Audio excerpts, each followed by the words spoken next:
So you want to smoke a chicken. First thing you need to do is you need to create a brine. Something to soak the chicken in so that it helps cure the chicken. It also helps with flavors, and sky's the limit when you start adding spices and flavors to your brine.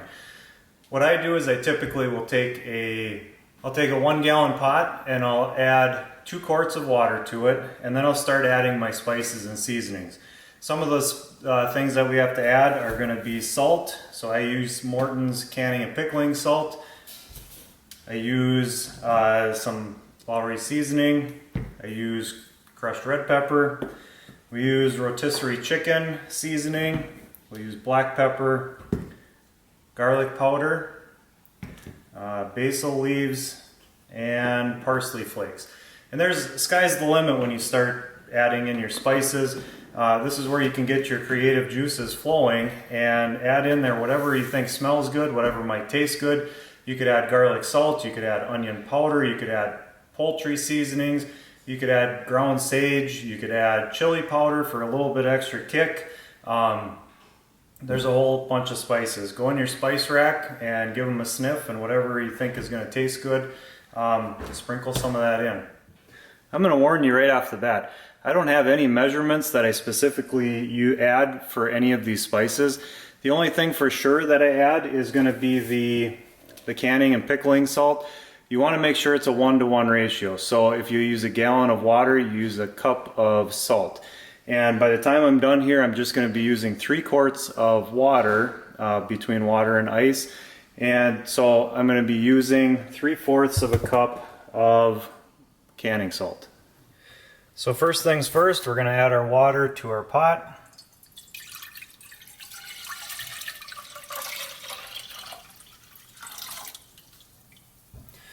And then we're going to turn our flame on just over medium so we can start getting it warmed up.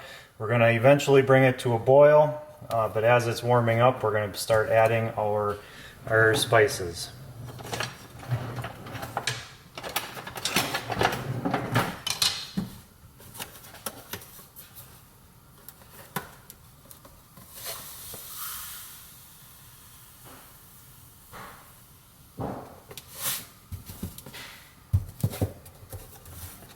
There's our salt. And as it's warming up, you're going to want to be stirring it occasionally. Make sure we get the salt all dissolved, and then get our spices in there as we're stirring.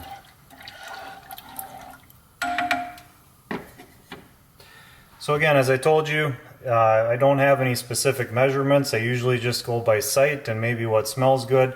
As the aroma comes out of the pot as it's warming up. So first thing we're going to do is we're going to start with some seasoning salt. It doesn't have to be Lowry's. It can be whatever seasoning salt that you want. If you don't want seasoning salt, you don't have to put it. This is just my brine and what I use.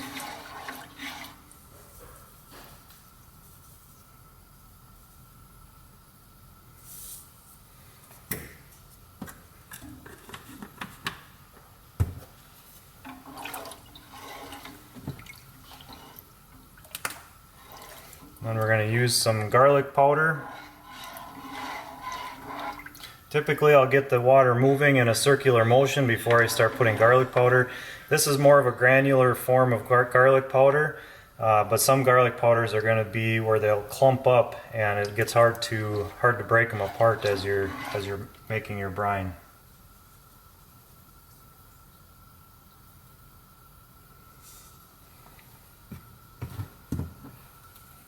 Then we're going to use this rotisserie chicken seasoning from McCormick.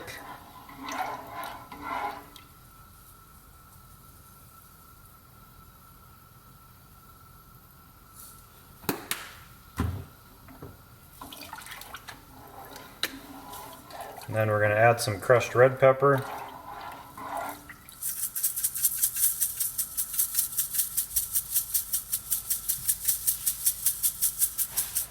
I should have opened up the top. Them little holes don't let a lot through very fast. Then we're just going to add some regular pepper, regular crushed black pepper.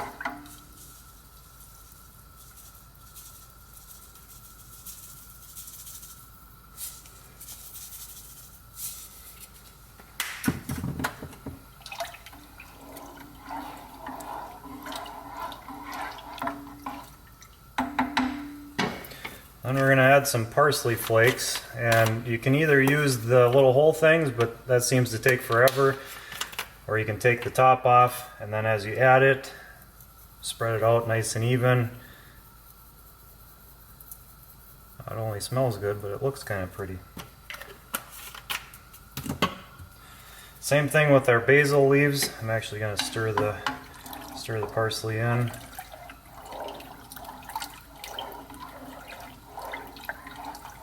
And get the water spinning. And add our basil.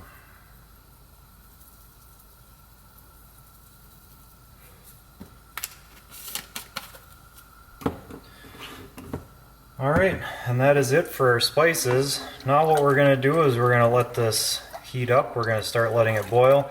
As we let it heat up, we're going to keep stirring it occasionally. You don't have to sit here and babysit it until it starts boiling, but you do want to stir it occasionally in case you get stuff that settles to the bottom. You don't want it to get to burn to the bottom.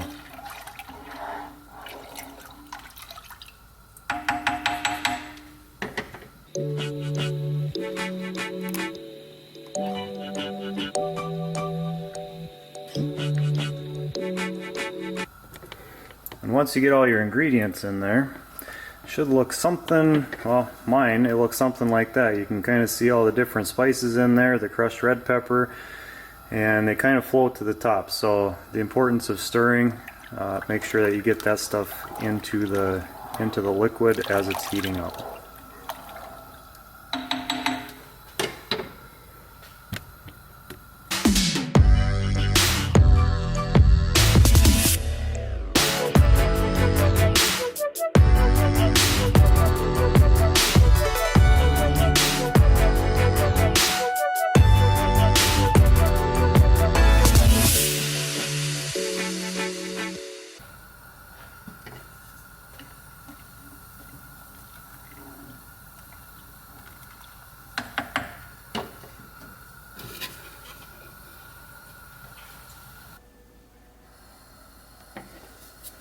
Alright, as you can see, we're getting pretty close to being done here. The water is boiling. The spices have all been infused into the liquid, and the boiling part kind of extracts a lot of the spices and the seasonings out so that it's more liquefied and tastes good. So we're going to turn this off, and then what we're going to do is we're going to take ice and we're going to add that to our brine. And what I'm going to do is, remember, we want to keep that 1-to-1 ratio, the 1 gallon of water to the 1 part salt. And with putting 2 quarts of in to begin with, we're going to add some ice, about 1.5 quarts of ice. And when that melts down, that's going to give us roughly that 1 quart. So 3 quarts total, 3/4 cup of salt for our brine.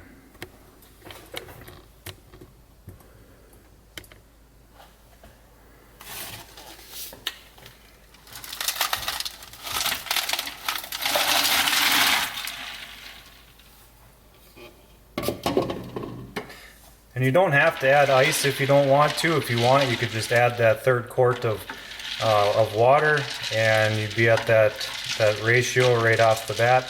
We'll add ice typically so that it cools down the solution a little bit faster, and then we're able to inject our bird, and then we can get it covered up and start brining in the fridge overnight for when we smoke it tomorrow.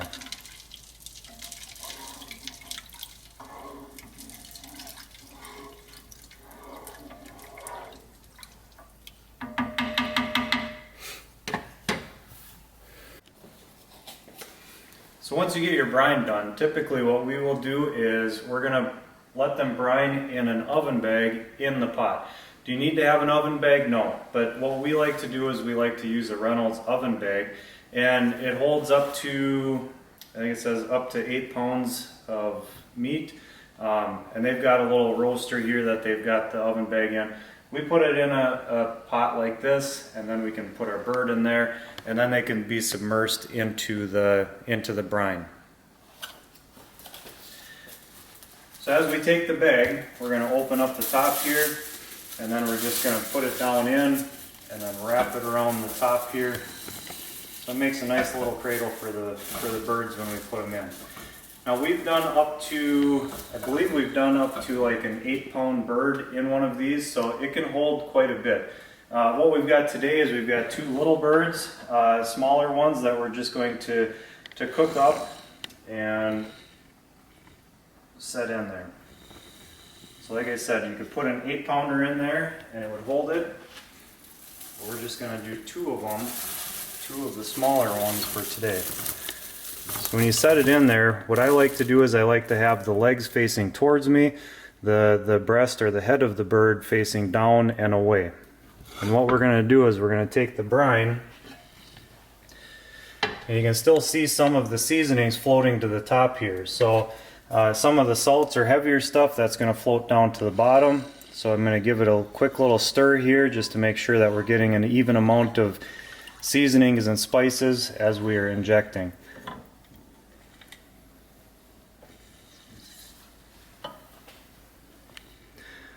And we'll inject the breast.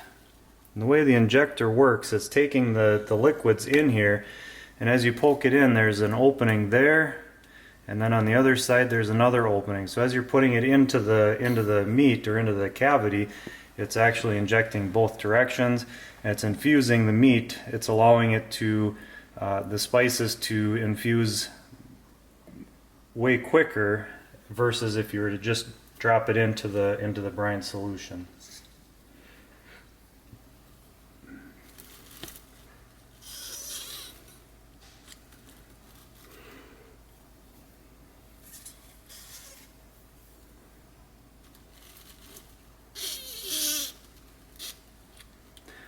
And for a small bird, that should be good on this side. I'm going to give it a stir.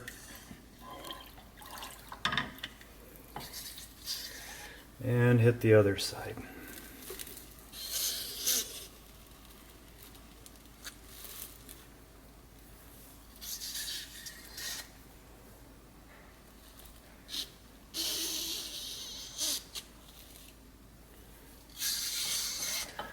And then usually I just give one shot into the thigh or into the leg.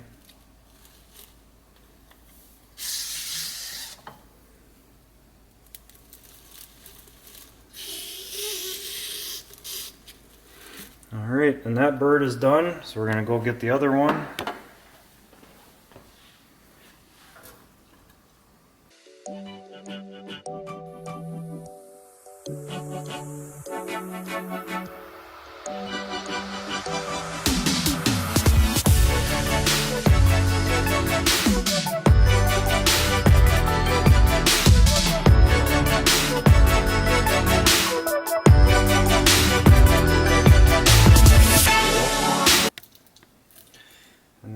It. They are both injected. Then the final step is adding the brine into the bag so that both chickens are going to be submerged and encased around the brine itself, so that the brine and the seasonings and the spices, they can all infuse into there nice and even, and then tomorrow we'll take them out and we'll cook them.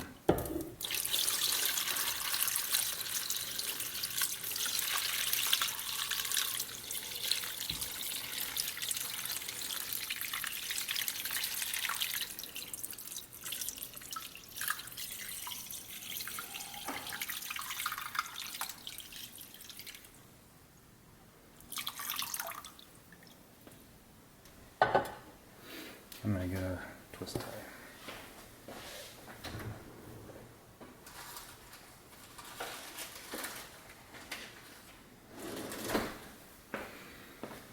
Okay, and once we get them to this point, now we can take our bag and then we can press as much of the air out of the bag as possible.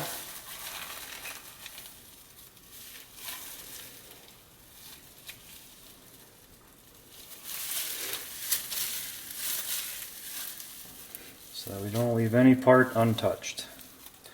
And this process works for, we do it for our chickens, we've done it for turkeys, I imagine a duck would probably work. There's multiple ways you can apply this brine to different poultry, and it turns out great. Alright, so the chicken has been brining overnight. It's been in for 10 to 12 hours, and it's time to get them out. But first of all, we got to get the smoker preheated to 165 to 180 degrees. I'm going to start it out at about 180 degrees, and then when we bring the chickens out, we're going to put the probes into the breast and make sure that we get the internal temperature up to the temp that we need it. Okay, so we got the smoker heating at preheating to 180 degrees. It'll take probably about 15 to 20 minutes, and that'll give us just enough time to get the chickens out of the brine and then get the skin covered with some olive oil and get that prepped. So the smoker's warming up. In the meantime, what we're going to do is we're going to prepare the chicken. We're going to get ready to bring out there and set it on there as soon as we get it up to temp. So what we're going to do is we're going to take some extra virgin olive oil and we're going to put that on the skin. And what that's going to do is serve a couple of purposes. Number one, when we put our additional spices on there, we're going to put some garlic powder and some rotisserie chicken seasoning. When we put that on there, it's going to help things hold on there. It's going to allow it to stick on there, and it's not just going to fall off. The second thing is it's going to allow the skin to be pliable. It's going to keep it from drying out, and it's going to give it a good texture when it's finished. While we're taking the chicken out of the bag here, we don't want to necessarily wash it off. It's been sitting in a lot of natural seasoning, salt and water and all of that kind of stuff, so we just want to kind of allow it to drip dry.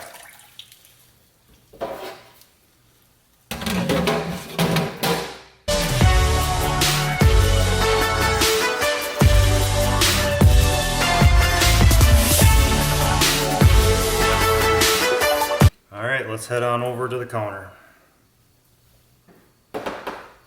So as I'm doing this, I'm going to try and keep one hand clean. I'm going to use one hand for the olive oil and spreading that onto the skin, and then the other hand for the shaker bottles for the spices, so we can give it a nice even coat of the seasonings.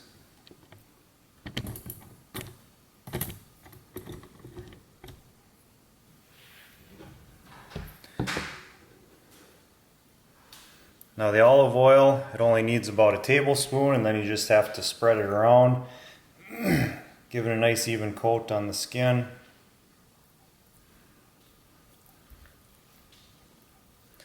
And again, what that's going to do is that's going to allow the seasonings to stick on there. It's also going to keep the skin from drying out. It's going to give it a nice texture when we're done.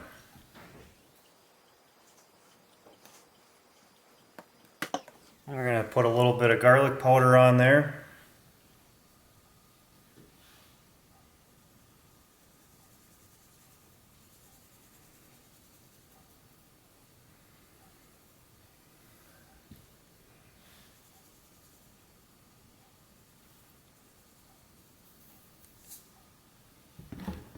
Along with a rotisserie chicken seasoning that we get made by McCormick.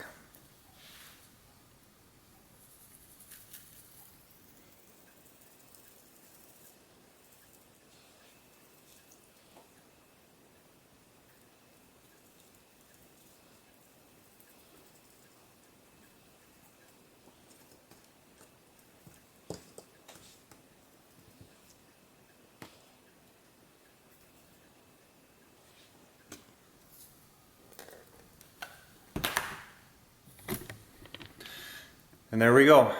We'll go out and check the smoker, see if it's ready, and as soon as the smoker's ready, we'll put these on, we'll get the temp probe in, and we'll keep an eye on it as it's warming up.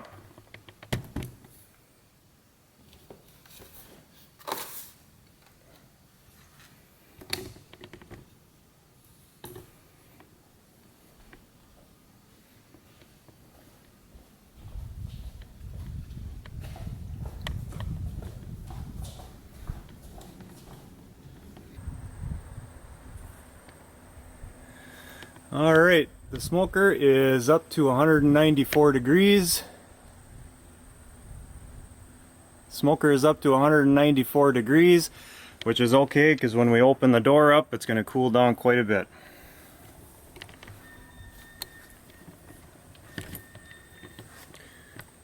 Hopefully the sun doesn't screw things up here.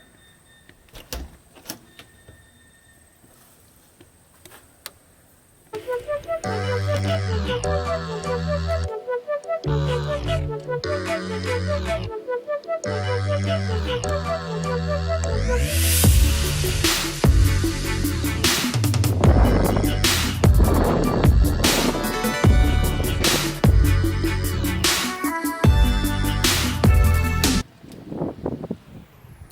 gonna wash my hands and then I'll be right back.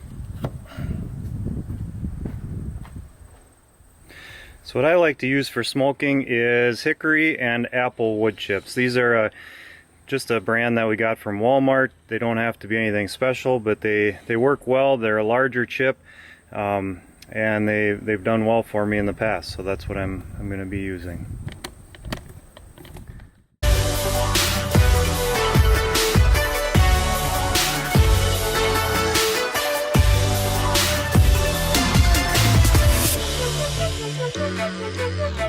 Alright, real quick update. We are about an hour in, and if we look at our handheld device, we got 180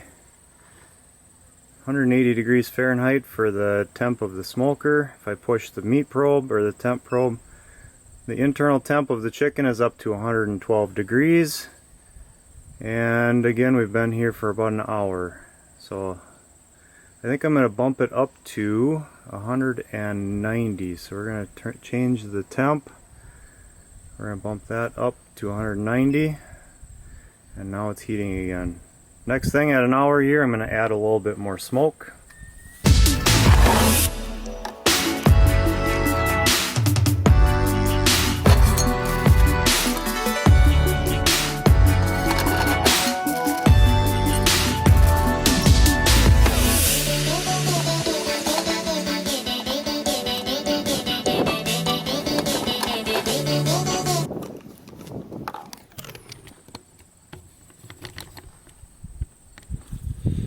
Alright, we increased the temperature, we added a little bit more wood for more smoke.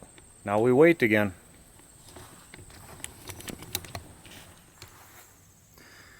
Alright, here we are again. About 3.5 hours into it, and we're going to check what we've got for temperature. We've got 190 for the smoker, and if we hit the meat probe, we've got 149 degrees internal temperature of our chicken. So what I'm going to do is I'm going to go up to 200 degrees. There we go. And then we're going to add some smoke.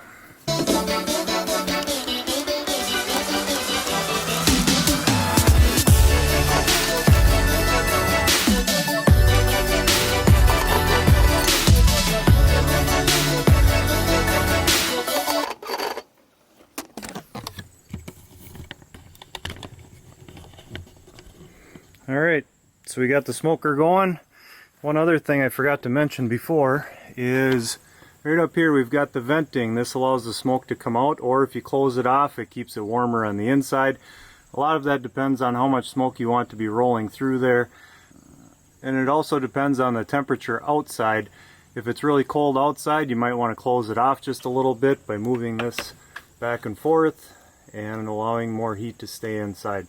It's a fairly good little smoker. The sides here are insulated, and so it's not very warm to the touch, but it is up around that 200 degrees. 200 degrees. Let's see. There it is. We're at 198 degrees Fahrenheit. Alright, till the next time. Alright, we have hit our target goal, or our target temperature. So let's open this baby up and see what they look like. Ooh, just right. Got a little foggy. Alright. Oh, it's a little dark out here. We got some weather moving in. And if you can notice, they stayed pretty darn juicy. There's a lot of liquid right in there. So that's why I use a tong. And I'll grab it. And we'll dump some of that juice out. Oops. Boy, they look phenomenal. And we'll grab this guy. Or girl, not sure. Get rid of some of that juice.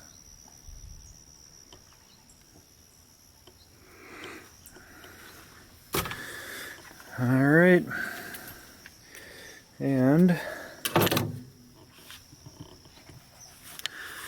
there we have our smoked chicken. I hope if you try this recipe of smoking chickens, it turns out great.